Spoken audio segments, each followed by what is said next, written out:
ಕರ್ಮಫಲದಾತನಾದ ಶನಿಯು 2025 July 13ರಂದು ಮೀನ ರಾಶಿಯಲ್ಲಿ ತನ್ನ ಹಿಮ್ಮುಖ ಸಂಚಾರವನ್ನು ಆರಂಭಿಸಲಿದೆ. ಶನಿ ಹಿಮ್ಮುಖವಾಗುವುದರಿಂದ ಉಂಟಾಗುವ ಧನಲಕ್ಷ್ಮಿ ರಾಜಯೋಗವು ಈ ಮಕರ ರಾಶಿಯವರಿಗೆ ಉದ್ಯೋಗ ಮತ್ತು ವ್ಯವಹಾರದಲ್ಲಿ ಬಹಳಷ್ಟು ಪ್ರಯೋಜನಗಳನ್ನು ನೀಡುತ್ತದೆ. ಶನಿ ದೇವನು ಮಕರ ರಾಶಿಯ 3ನೇ ಮನೆಯಲ್ಲಿ ತನ್ನ ಹಿಮ್ಮುಖ ಸಂಚಾರವನ್ನು ಆರಂಭಿಸಲಿದೆ. ಮಕರ ರಾಶಿಯವರಿಗೆ ಶ್ರಾವಣ ಮಾಸವು ನಿಮಗೆ ಆರ್ಥಿಕವಾಗಿ ಪ್ರಯೋಜನಕಾರಿಯಾಗಲಿದೆ. ಕೆಲವು ದೊಡ್ಡ ಆಸ್ತಿ ಅಥವಾ ಪೂರ್ವಜರ ಪ್ರಯೋಜನಗಳನ್ನು ಪಡೆಯುವ ಸಾಧ್ಯತೆಯಿದೆ. ಇದು ನಿಮ್ಮ ಉಳಿತಾಯವನ್ನು ಮಹತ್ತರವಾಗಿ ಹೆಚ್ಚಿಸುತ್ತದೆ. ಭವಿಷ್ಯದ ಯೋಜನೆಗಳಿಗಾಗಿ ನೀವು ಈ ಆಸ್ತಿ ಅಥವಾ ಆರ್ಥಿಕ ಲಾಭವನ್ನು ಬಲವಾಗಿ ಬಳಸಲು ಸಾಧ್ಯವಾಗುತ್ತದೆ. ಈ ಮಾಸದಿಂದ ನೀವು ಅನೇಕ ಪ್ರಮುಖ ಜೀವನ ಪಾಠಗಳನ್ನು ಕಲಿಯುವಿರಿ. ಅದು ನಿಮ್ಮ ವ್ಯಕ್ತಿತ್ವವನ್ನು ಇನ್ನಷ್ಟು ಬಲಪಡಿಸುತ್ತದೆ. ಒಟ್ಟಾರೆಯಾಗಿ ಮಕರ ರಾಶಿಯವರಿಗೆ ಕುಟುಂಬ ಮತ್ತು ಹಣಕಾಸಿನ ವಿಷಯದಲ್ಲಿ ಸಮೃದ್ಧ ಮತ್ತು ಸಮತೋಲಿತವಾಗಿರುತ್ತದೆ.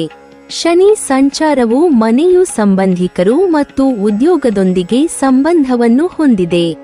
ಹಾಗಾಗಿ ಈ ಅವಧಿಯಲ್ಲಿ ನೀವು ನಿಮ್ಮ ಕೆಲಸಗಳ ಬಗ್ಗೆ ಹೆಚ್ಚಿನ ಗಮನ ನೀಡುವುದು ಉತ್ತಮ. ಆದರೆ ಮಾನಸಿಕವಾಗಿ ಕೆಲವು ಸಮಸ್ಯೆಗಳನ್ನು ಎದುರಿಸಬಹುದು. ಈ ಅವಧಿಯಲ್ಲಿ ಸಹೋದರ ಸಹೋದರಿಯರೊಂದಿಗೆ ವಾದ ವಿವಾದ ನಡೆಯದಂತೆ ಎಚ್ಚರವಹಿಸಿ. ಈ ಅವಧಿಯಲ್ಲಿ ಪ್ರಯಾಣಿಸುವುದರಿಂದ ಹೆಚ್ಚಿನ ಲಾಭವನ್ನು ಗಳಿಸಬಹುದಾಗಿದೆ, ಆದರೆ ಸುಸ್ತಾಗುವ ಸಂಭವವಿದೆ. ಈ ಸಮಯದಲ್ಲಿ ನಿಮ್ಮ ಯೋಜನೆಗಳನ್ನು ಸಮಯಕ್ಕೆ ಸರಿಯಾಗಿ ಪೂರ್ಣಗೊಳಿಸಲು ನೀವು ಸ್ವಲ್ಪ ಸವಾಲುಗಳನ್ನು ಎದುರಿಸಬೇಕಾಗಿ ಬರಬಹುದು.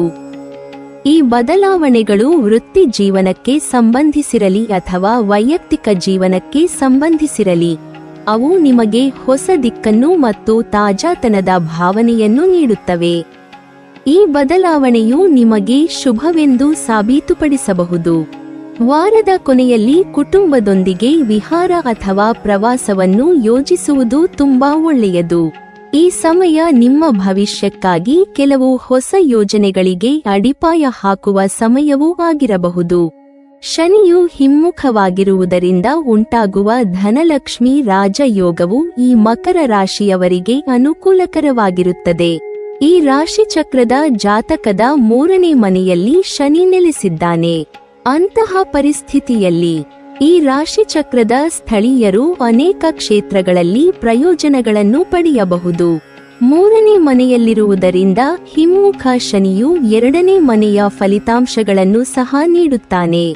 ಈ ರಾಶಿಚಕ್ರದ ಸ್ಥಳೀಯರು ತಮ್ಮ ಕಠಿಣ ಪರಿಶ್ರಮದ ಪೂರ್ಣ ಫಲವನ್ನು ಪಡೆಯಬಹುದು. ನೀವು ಕುಟುಂಬ ಮತ್ತು ಒಡಹುಟ್ಟಿದವರಿಂದ ಸಂಪೂರ್ಣ ಬೆಂಬಲವನ್ನು ಪಡೆಯಬಹುದು. ಇದರೊಂದಿಗೆ ವಿದೇಶ ಪ್ರಯಾಣದ ಕನಸು ನನಸಾಗಬಹುದು. ವ್ಯವಹಾರಕ್ಕಾಗಿ ವಿದೇಶಕ್ಕೆ ಹೋಗಲು ನಿಮಗೆ ಅವಕಾಶ ಸಿಗಬಹುದು. ಸಾಮಾಜಿಕ ಮಾಧ್ಯಮ ಅಥವಾ ಆನ್ಲೈನ್ ವ್ಯವಹಾರದ ಮೂಲಕ ನೀವು ಸಾಕಷ್ಟು ಲಾಭವನ್ನು ಗಳಿಸಬಹುದು. ವಿದೇಶಗಳ ಮೂಲಕ ನೀವು ಅನೇಕ ಹೊಸ ಅವಕಾಶಗಳನ್ನು ಪಡೆಯಬಹುದು. ನೀವು ಇದ್ದಕ್ಕಿದ್ದಂತೆ ಹಣವನ್ನು ಪಡೆಯಬಹುದು. ಇದರೊಂದಿಗೆ ನೀವು ಸಿಲುಕಿಕೊಂಡಿರುವ ಹಣವನ್ನು ಪಡೆಯಬಹುದು. ಅತ್ತೆ ಮಾವನ ಕಡೆಯಿಂದಲೂ ಪ್ರಯೋಜನಗಳನ್ನು ಪಡೆಯುವ ಸಾಧ್ಯತೆಗಳಿವೆ. ಈ ವಿಪರೀತ ರಾಜಯೋಗದಿಂದಾಗಿ ಸಾಕಷ್ಟು ಉತ್ತಮ ಅವಕಾಶಗಳು ದೊರಕುವುದು. ಕೆಲಸ ಮತ್ತು ವ್ಯಾಪಾರಕ್ಕೆ ಸಂಬಂಧಿಸಿದಂತೆ ನೀವು ಈ ಸಂದರ್ಭದಲ್ಲಿ ಬಹಳಷ್ಟು ಪ್ರಗತಿಯನ್ನು ಗಳಿಸುವ ಯೋಗವಿದೆ. ಕೆಲಸವನ್ನು ಮಾಡುವ ಮಕರ ರಾಶಿಗೆ ಸೇರಿದ ಜನರ ತಮ್ಮ ಕೆಲಸದ ಸ್ಥಳದಲ್ಲಿ ಬಡ್ತಿ ಪಡೆಯುವುದರೊಂದಿಗೆ ಉತ್ತಮ ಹೆಸರನ್ನು ಸಹ ಗಳಿಸುವರು. ವ್ಯಾಪಾರವನ್ನು ಮಾಡುವ ಮಕರ ರಾಶಿಗೆ ಸೇರಿದ ಜನರಿಗೆ ಈ ಸಮಯದಲ್ಲಿ ಹೊಸ ಅವಕಾಶಗಳು ದೊರಕುವುದರೊಂದಿಗೆ ಪಾಲುದಾರಿಕೆಯಿಂದ ಹೆಚ್ಚಿನ ಲಾಭ ದೊರಕಲಿದೆ. ಈ ಸಮಯದಲ್ಲಿ ನಿಮ್ಮ ಆರ್ಥಿಕ ಸ್ಥಿತಿಯಲ್ಲಿ ಬಹಳಷ್ಟು ಸುಧಾರಣೆಯಾಗುವುದು ಮತ್ತು ಈ ಮೊದಲೇ ಮಾಡಿದಂತಹ ಯೋಜನೆಗಳಲ್ಲಿ ಯಶಸ್ಸು ಗಳಿಸುವಿರಿ. ಜೊತೆಗೆ ನಿಮ್ಮ ಆಸೆಗಳೆಲ್ಲವೂ ಈಡೇರುವ ಯೋಗವಿದೆ. ಇದರಿಂದಾಗಿ ಮಕರ ರಾಶಿಗೆ ಸೇರಿದ ಜನರ ಆತ್ಮವಿಶ್ವಾಸ ಮತ್ತು ಉತ್ಸಾಹದಲ್ಲಿ ಸಾಕಷ್ಟು ಹೆಚ್ಚಳವಾಗುವುದು. ನಿಮಗೆ ವಿಪರೀತ ರಾಜಯೋಗವು ಲಾಭದಾಯಕವಾಗಿರಬಹುದು. ಈ ಸಮಯದಲ್ಲಿ ನಿಮ್ಮ ಕೆಲಸ ವ್ಯಾಪಾರದಲ್ಲಿ ಪ್ರಶಂಸೆ ದೊರಕಬಹುದು. ಜೊತೆಗೆ ಈ ಸಮಯದಲ್ಲಿ ನಿಮ್ಮ ಕೆಲಸದ ಕ್ಷೇತ್ರದಲ್ಲಿ ಯಶಸ್ಸು ಸಿಗುವುದು ಮತ್ತು ಉದ್ಯೋಗದಲ್ಲಿ ಲಾಭದ ಸಾಧ್ಯತೆಗಳಿವೆ. ವ್ಯಾಪಾರದಲ್ಲಿ ಹೊಸ ಒಪ್ಪಂದಗಳಿಂದ ಲಾಭವಾಗುವುದು. ಹಾಗೆಯೇ ಈ ಸಮಯದಲ್ಲಿ ನಿಮ್ಮ ಆರ್ಥಿಕ ಸ್ಥಿತಿಯಲ್ಲಿ ಸುಧಾರಣೆಯಾಗಲಿದೆ. ಜೊತೆಗೆ ಈ ಅವಧಿಯಲ್ಲಿ ವ್ಯಾಪಾರಿಗಳು ವ್ಯಾಪಾರವನ್ನು ವಿಸ್ತರಿಸಬಹುದು. ಜೊತೆಗೆ ಈ ಸಮಯದಲ್ಲಿ ನೀವು ಯೋಚಿಸಿದ ಯೋಜನೆಗಳು ಯಶಸ್ವಿಯಾಗುತ್ತವೆ. ಜೊತೆಗೆ ಆಸೆಗಳ ಈಡೇರುತ್ತವೆ. ಹಾಗೆಯೇ ವೈದಿಕ ಜ್ಯೋತಿಷ್ಯದಲ್ಲಿ ಶುಕ್ರನನ್ನು ಪ್ರೀತಿ, ಸೌಂದರ್ಯ, ಸಂಪತ್ತು, ವೈಭವ ಮತ್ತು ಭೌತಿಕ ಸೌಕರ್ಯಗಳ ಸಂಕೇತವೆಂದು ಪರಿಗಣಿಸಲಾಗುತ್ತದೆ. ಜುಲೈ 20ರಂದು ಮಧ್ಯಾಹ್ನ 1ಕ್ಕೆ ಶುಕ್ರನು ವೃಷಭ ರಾಶಿಯಲ್ಲಿದ್ದಾಗ ಮೃಗಶಿರ ನಕ್ಷತ್ರ ಪುಂಜಕ್ಕೆ ಸಾಗುತ್ತಾನೆ. ಮೃಗಶಿರ ನಕ್ಷತ್ರ ಪುಂಜದ ಅಧಿಪತಿ ಮಂಗಳ ಮತ್ತು ದೇವತೆ ಚಂದ್ರ. ಮಕರ ರಾಶಿಯವರಿಗೆ ಶುಕ್ರನ ಈ ಸಂಚಾರವು 2ನೇ ಮನೆಯಲ್ಲಿರುತ್ತದೆ. ಇದು ಸಂತೋಷ ಮತ್ತು ಸಂಪತ್ತಿನ ಮನೆಯಾಗಿದೆ. ಮೃಗಶಿರ ನಕ್ಷತ್ರದ ಪ್ರಭಾವವು ನಿಮ್ಮ ವೃತ್ತಿಜೀವನದಲ್ಲಿ ಹೊಸ ಅವಕಾಶಗಳನ್ನು ತರುತ್ತದೆ. ಕಲೆ, ಸಾಹಿತ್ಯ ಅಥವಾ ಸೃಜನಶೀಲ ಕ್ಷೇತ್ರಗಳೊಂದಿಗೆ ಸಂಬಂಧ ಹೊಂದಿರುವವರಿಗೆ ಇದು ವಿಶೇಷವಾಗಿ ಒಳ್ಳೆಯದು. ಈ ಸಮಯದಲ್ಲಿ ಹಣಕಾಸಿನ ಲಾಭದ ಸಾಧ್ಯತೆ ಇರುತ್ತದೆ ಮತ್ತು ನೀವು ಹೊಸ ವಾಹನ ಅಥವಾ ಆಸ್ತಿಯನ್ನು ಖರೀದಿಸಬಹುದು. ಕುಟುಂಬ ಜೀವನದಲ್ಲಿ ಸಂತೋಷ ಮತ್ತು ಶಾಂತಿ ಇರುತ್ತದೆ. ಈ ಮನೆ ಬದಲಾವಣೆ ಮತ್ತು ಆಳವಾದ ಸಂಬಂಧಗಳನ್ನು ಸಂಕೇತಿಸುತ್ತದೆ. ಮೃಗಶಿರ ನಕ್ಷತ್ರದ ಪರಿಣಾಮವು ನಿಮ್ಮ ವೈವಾಹಿಕ ಜೀವನದಲ್ಲಿ ಅನ್ಯೋನ್ಯತೆಯನ್ನು ಹೆಚ್ಚಿಸುತ್ತದೆ.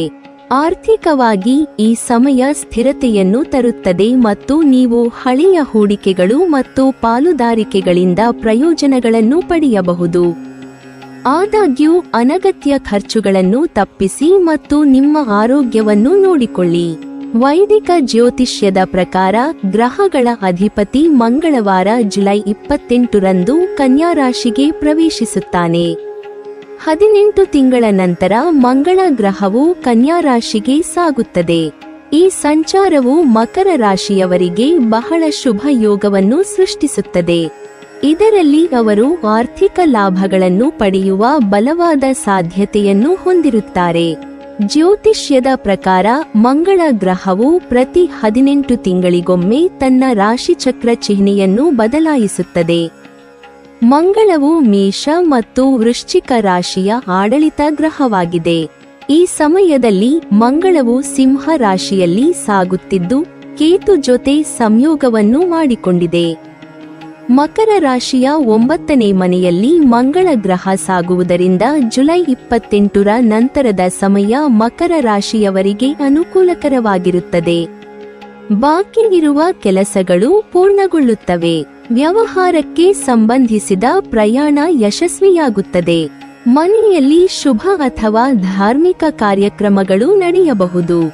ಸಮಾಜದಲ್ಲಿ ಗೌರವ ಮತ್ತು ಪ್ರತಿಷ್ಠೆ ಹೆಚ್ಚಾಗುತ್ತದೆ. ಈ ಸಮಯ ವಿದ್ಯಾರ್ಥಿಗಳಿಗೆ ಶುಭ. ಕಠಿಣ ಪರಿಶ್ರಮ ಫಲ ನೀಡುತ್ತದೆ. ಸ್ಪರ್ಧಾತ್ಮಕ ಪರೀಕ್ಷೆಗಳಲ್ಲಿ ಯಶಸ್ಸು ಸಾಧ್ಯ. ಹಾಗೆಯೇ 12 ತಿಂಗಳ ನಂತರ ಶುಕ್ರನು ಸಿಂಹ ರಾಶಿಯನ್ನು ಪ್ರವೇಶಿಸಲಿದ್ದಾನೆ.